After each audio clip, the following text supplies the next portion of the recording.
In today's world, there is an app for everything. You can have a calendar, to-do list, habit tracker, and a massive choice of apps for each one. But what if all of these were combined into a single app with a minimalistic design and intuitive functionality? Well, presenting the digital bullet journal. I created this app for the final project of the CS50 Harvard Computer Science course and decided that I would make something I would use on a regular basis to provide an incentive for me to make it the best I possibly could. This app was inspired by the original bullet journal, which is essentially a complete organizational tool which I use as a daily planner, calendar, and habit tracker.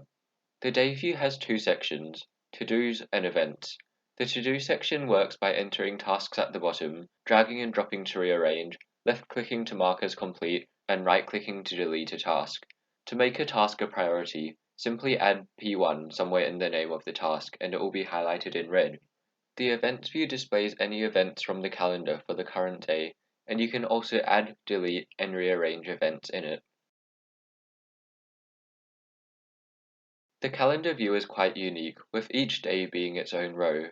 Dates are on the left, with space in the middle for events, and the habit tracker is on the right. To add event, simply click somewhere in the date row, type in the name of the event, and hit enter. Events can be deleted by right-clicking. Clicking on a specific date will bring you straight to the day view for that day. The habit tracker shows you stats about your current habits, with your current streak, number of times the habit was completed, failed, and success percentage. Selecting Finish will terminate the habit, and selecting New Habit opens a small window where you can input a description and symbol for the habit. The symbol is used in the calendar view, where on the right you can mark your habits as either complete, partially complete, failed, or excused by left-clicking on the respective box. Right-clicking a box sets the habit as not due for that day. In the future, I will likely add a settings menu to customize the app colors, choose a custom location to store the database, and have an option to export the database to backup. Apart from that, I'm extremely happy with how this app turned out, and I learned a ton in the process of making it.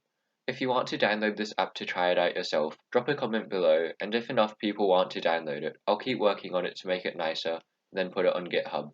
A huge thanks to the CS50 team for creating this amazing course. I left a link to it in the description for anyone who wants to try it out. Thanks for watching, and I'll see you in the next video.